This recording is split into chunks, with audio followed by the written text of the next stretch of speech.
Hello friends, Shri R K पांथरोड science college Dhanera. Welcome to online education department of physics CC physics 101। तो unit 4 no आज આપણે part 2 જોઈશું। Okay friends,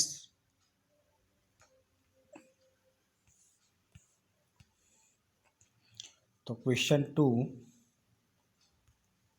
આજે આપણે પાર્ટ 2 વિશે વાત કરીશું। तो जेमा क्वेश्चन है अर्ध तरंग रेक्टिफायर माटे आउटपुट डीसी प्रवाह IDC, output DC voltage VDC और लोड प्रवाह आरएमएस तो मूल्य आईआरएमएस ना समीकरण मेळवो। तो लास्ट टाइम आपणे बात करी थी कि अर्ध तरंग रेक्टिफायर एटले शुं। तो रेक्टिफायर एटले शुं करशे कि जे एसी वोल्टेज है ट्रांसफॉर्मरमांथी जे आउट ट्रांसफॉर्मरनुं जे सेकंडरी गूंचळुं छे तो तेमां सेकंडरी गूंचळामां उत्पन्न थतुं जे एसी वोल्टेज है ये तो फूल साइकल में हशे। आ रीते एनी फूल साइकल हशे। ओके, एटले आ जे छे एसी।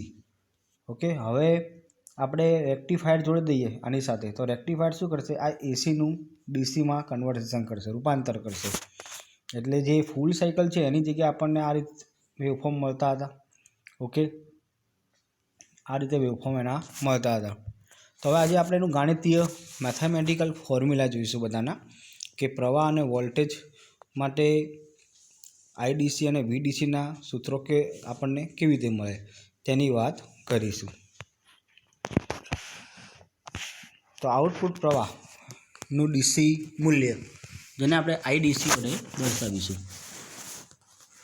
तो एसी इनपुट वोल्टेजना एक पूर्ण चक्र दरमियान आउटपुट में मळतो सरेराश डीसी प्रवाह नीचे मुजब लखी शकाय। एटले के एसी जे साइकल है ओके एना पछी जे आपणे जोड़ीए छीए रेक्टिफायर, तो रेक्टिफायर में आपने आटलू अर्ध तरंग मळशे।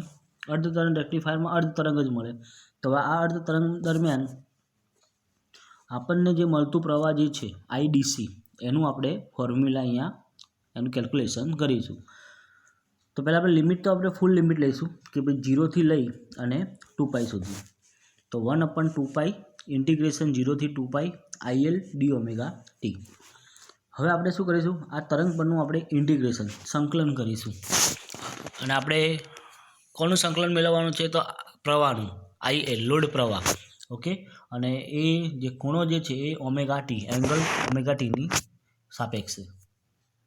तो 1/2π एमना एम आपणे हवे जो अहींया 0 थी 2π है एने बे भाग में डिवाइड करीशुं कारण के आपणे जे डीसी चक्र है ये फक्त 0 थी π में मळे छे। ओके, तो 0 थी π अहींया आगळ अने पाई थी 0 थी π अने पाई थी 2π एटले अहींया 0 नहीं आवे परंतु π आवशे।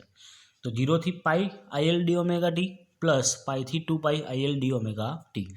आपणे जे आ जे फूल साइकल है ने बे भाग में विभाजित करीशुं 0 थी π अने पाई थी 2π में।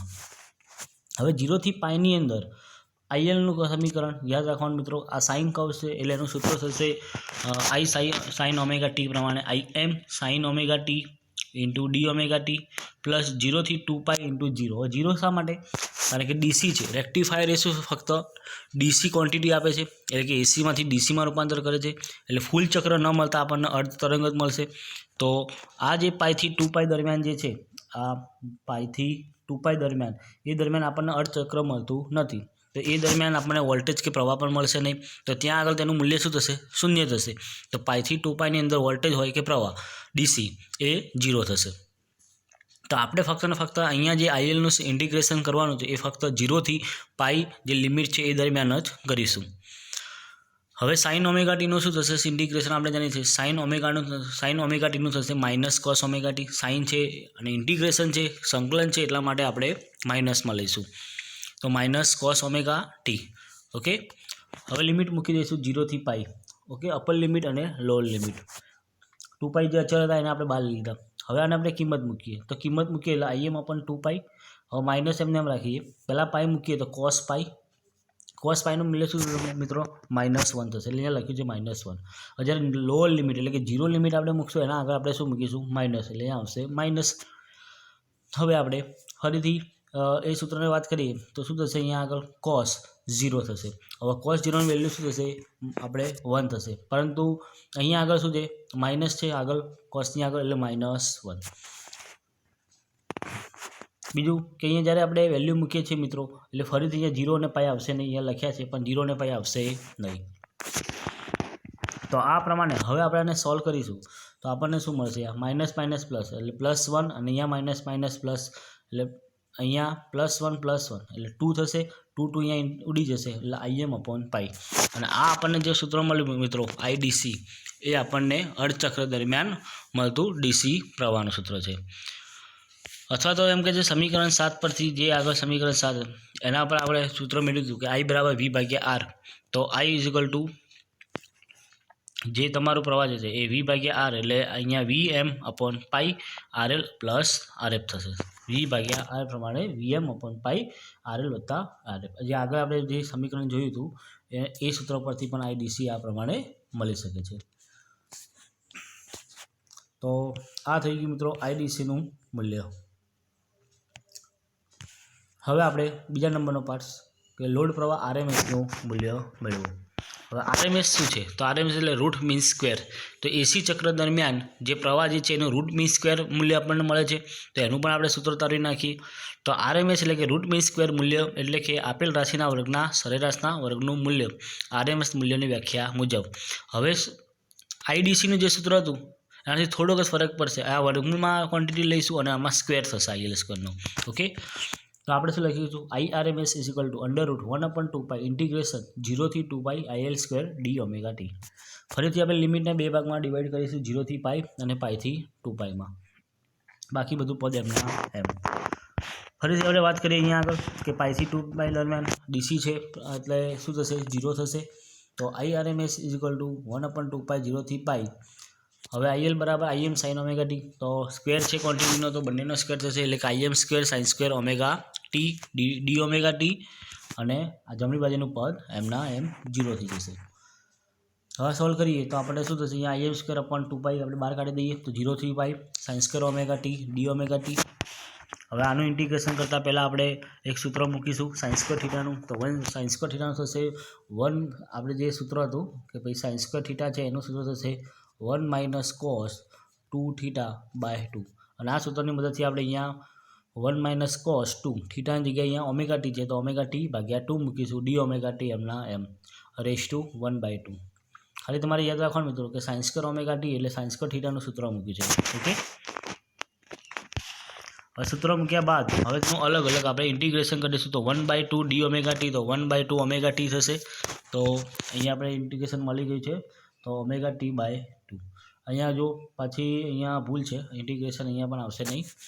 તો ωt/2 એ જ રીતે ફરીથી 1/2 2 એમના એમ. હવે cos 2ω થશે sin 2ωt, તો sin 2ωt. હવે ω2ની બાજુમાં 2 છે તો સંકલનના નિયમ મુજબ જે અહીંયા આગળ અચળાંક હોય એને ભાગાકારમાં મૂકવું પડે, એટલે /2 અને આ 2 ઓલરેડી એટલે ભાગ્યા કેટલા થશે, 4 થશે. 0 થી π એમના એમ ⁻1/2. હવે આપણે અહીંયા લિમિટ મૂકીશું. તો લિમિટ મૂકીએ અને પછી સાદુરૂપ આપીએ તો આ પ્રમાણે તમને એનો સ્ટેપ મળશે. Im²/2π એમના એમ. પહેલાં π મૂકીએ તો π/2 થશે. આ રીતે જો π મૂકવામાં આવે તો π/2. જો હવે અહીંયા π મૂકશો sin 2π થશે એટલે 0, એટલે બીજા પદની અંદર તો લિમિટ 0 થઈ ગઈ. હવે માઇનસ, હવે 0 સાથે, હવે 0 સાથે એટલે 0 થઈ ગયું, sin 0 તો 0 થઈ ગયું. તો એનો મતલબ શું આવશે, ફક્ત π/2. તો આવી ગયું અહીંયા આગળ π/2. હવે આપણે અહીંયા જે લિમિટ જે છે, એક જ મિનિટ, ωt/2 છે ને, ઓકે, જે ગુણાકારમાં 2 છે એ મૂકી દીધા અહીંયા આગળ, અને 1/2 એમના એમ. હવે Im²/2π અને આને સોલ્વ કરીશું તો આપણને સાદુરૂપ આ રીતે મળશે. તો Im એનું આપણે વર્ગમૂળ શું થશે, Im થશે એ પ્રમાણે અહીંયા 2πનો તો √2π થશે, પછી અહીંયા પાઈનું √π થશે, અને 2નું શું થશે અહીંયા √2. આ બે અહીંયા આગળ આવશે નહીં, એ વધારાના મુકાઈ ગયા છે. તો એના પાસે સોલ્વ કરીએ આપણે તો IRMS બરાબર શું થશે, તો √π અહીંયા કેન્સલ થશે, √2 થશે. તો આ રીતે આપણને IRMS બરાબર સૂત્ર મળશે. IRMSનું સૂત્ર શું મળશે, Im/2. તો આ જે રૂટ મીન સ્ક્વેર પ્રવાહનું મૂલ્ય Im/2. સમીકરણ 7 પરથી પણ એ પ્રમાણે Vm/2 RF પ્લસ RL. તો અહીં જે RMS મૂલ્ય મળે છે તે કુલ પ્રવાહનું છે, જેમાં પ્રવાહના ડીસી ઘટકો તેમજ એસી ઘટકો આવેલા છે. તો આ સૂત્ર પરથી એમ કહી શકીએ કે જે આપણને ડીસી મળે છે તો ડીસીની સાથે સાથે કેટલાક એસી ઘટકો પણ મળે છે એવું કહી શકાય, રેક્ટિફાયરનો ઉપયોગ કરીએ તો પણ. ઓકે, હવે જોઈએ ડીસી વોલ્ટેજ. તો લોડ અવરોધ RL જે છે, આપણે સર્કિટમાં જે પાછળ છેલ્લે RLનું વેલ્યુ આપણે જોડેલી, એમાં લોડ અવરોધ RLના બે છેડા વચ્ચે મળતો ડીસી વોલ્ટેજ V = IR થાય. તો IDC × RL, IDCનું મૂલ્ય આપણે મેળવ્યું Im/π, તો એ મૂકી દઈએ ઇન્ટુ RL. તથા સમીકરણ 7 પરથી પણ શું થશે, Vm × RL/π (RF plus RL). હવે અહીંયા આગળ RLનું મૂલ્ય જે છે એ RF કરતાં ઘણું જ મોટું છે, તો VDC = શું થશે, તો Vm/π. અહીંયા આગળ શું કરીએ છીએ આપણે, RFને અવગણીએ છીએ. તો RFને અવગણીએ એટલે અહીંયા RF આવશે ને, તો RL વચ્ચે ઉડી જશે, કટ થશે, એટલે VDC = Vm/π. તથા તેના વૈકલ્પિક બીજો ઓપ્શન આપેલો છે, કઈ રીતે અહીંયા આગળ VDCનું મૂલ્ય મેળવ્યું છે. તો VDC બીજી રીતે ગણતા તો IDC = Im/π, તો Vm/π × 1/RF પ્લસ RL. જે સમીકરણ 7 છે એના ઉપરથી VDCનું અહીંયા મૂલ્ય મેળવવાનું છે. હવે IDC આ જશે તમારું અહીંયા આની સાથે મલ્ટીપ્લાય થશે અને Vm/π. હવે અહીંયા આગળ સાદુરૂપ આપ્યું છે કે IDC × RL. ઓકે, અને IDC × RF છે એ આપણે જમણી બાજુ લઈ જઈએ તો આ રીતે આપણને પદ મળશે. હવે આઉટપુટ વોલ્ટેજ એટલે શું થશે, VDC = IDC × RL. તો આપણે IDC × RL ની કિંમત મૂકી દઈએ તો શું થશે, Vm/π - IDC × RF. જો ટ્રાન્સફોર્મરના ગૌણ ઊંચાવાનો અવરોધ RS ગણતરીમાં લઈએ, જે સેકન્ડરી ઊંચું છે બરાબર, તો શું થશે, VDC = Vm/π - IDC અને RF પ્લસ RL. ગૌણ ઊંચાવાનો અહીંયા આગળ અવરોધ શું કરે છે, ધ્યાનમાં લીધેલ છે. ઓકે, તો આ રીતે આપણે જે ક્વેશ્ચન 2 હતો કે VDC, IDC, IRMS અને એની સાથે આપણે કેટલીક ગણતરી હતી એ પણ અહીંયા જોઈ ગયા. ઓકે મિત્રો, તો આ ક્વેશ્ચન આપણે અહીંયા પૂરો થાય છે. Thank you.